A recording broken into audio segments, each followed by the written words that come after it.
ಎರಡನೇ ಏರ್ಪೋರ್ಟ್ಗೆ ಸ್ಥಳ ನಿಗದಿ ಮಾಡೋದು, ಅದನ್ನ ಕೇಂದ್ರದ ಅಧಿಕಾರಿಗಳು ಬಂದು ನೋಡೋದು, ಇವೆಲ್ಲ ಬೆಳವಣಿಗೆಗಳ ನಡುವೆ ಶಿರಾ ಬಳಿ ಎರಡನೇ ಏರ್ಪೋರ್ಟ್ ನಿರ್ಮಾಣ ಆಗ್ಲಿ, ಶಿರಾ ಬಳಿ ಸರ್ಕಾರಿ ಲ್ಯಾಂಡ್ ಇದೆ ಅಲ್ಲಾಗ್ಲಿ ಅಂತ ಹೇಳಿ ಬೆಂಗಳೂರಿನಲ್ಲಿ ಸಚಿವ ಸತೀಶ್ ಜಾರಕಿಹೊಳಿ ಮಾತನಾಡಿದ್ದಾರೆ. ಸಿಎಂಗೆ 6 ತಿಂಗಳ ಹಿಂದೆನೇ ಈ ಬಗ್ಗೆ ಲೆಟರ್ ಅನ್ನ ಬರೆದಿದ್ದೆ. ಇಲ್ಲಿ ಏರ್ಪೋರ್ಟ್ ಆದ್ರೆ ಮತ್ತೆ ಬೆಂಗಳೂರಿಗೆ ಸಮಸ್ಯೆ ಆಗುತ್ತೆ, ಬೆಂಗಳೂರಿಗರು ಮಾತ್ರ ವಿಮಾನದಲ್ಲಿ ಹೋಗಲ್ವಲ್ಲ, ಅಲ್ಲಿ ತಪ್ಪಿಸಬೇಕು ಅಂತ ನಾವೇನು ಕೇಳ್ತಾ ಇಲ್ಲ, ಶಿರಾ ಅಥವಾ ತುಮಕೂರು ಮಧ್ಯೆ ಎಲ್ಲಾದ್ರೂ ಪರವಾಗಿಲ್ಲ ಅಂತ ಹೇಳಿದ್ದಾರೆ ಸತೀಶ್ ಜಾರಕಿಹೊಳಿ.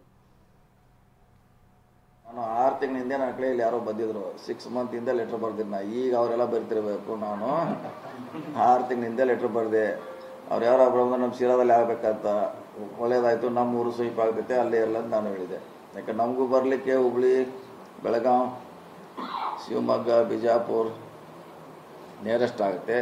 ಮುಖ್ಯವಾಗಿ ಅಲ್ಲಿ ಮಾಡೋ ಉದ್ದೇಶ ಅಂದರೆ ಈಗಾಗಲೇ ಬೆಂಗಳೂರು ಟ್ರಾಫಿಕ್ನಿಂದ ಸಮಸ್ಯೆ ಆಗಿದೆ. ಅದು ಏರ್ಪೋರ್ಟ್ ಆದರೆ ಇನ್ನೂ ಒಂದು 5,000 ಗಾಡಿ ಎಕ್ಸ್ಟ್ರಾ ಆಗ್ತದೆ ಸಿಟಿಯಲ್ಲಿ ಎಂಟ್ರಿ.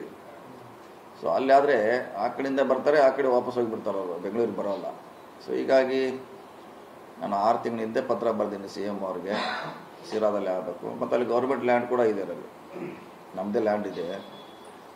ಸೊ ಉತ್ತರ ಕರ್ನಾಟಕ 7-8 ಜಿಲ್ಲೆಗೆ ಅನುಕೂಲ ಆಗ್ತದೆ. 7-8 ಸುಮಾರು ಅರ್ಧ ಕರ್ನಾಟಕ ಇದೆಲ್ಲ ಅಲ್ಲಿ ಆಲ್ರೆಡಿ ನಮ್ಮ ಗೌರ್ಮೆಂಟ್ ಜಾಗ ಇದೆ ಶಿರಾ ಹತ್ತಿರ.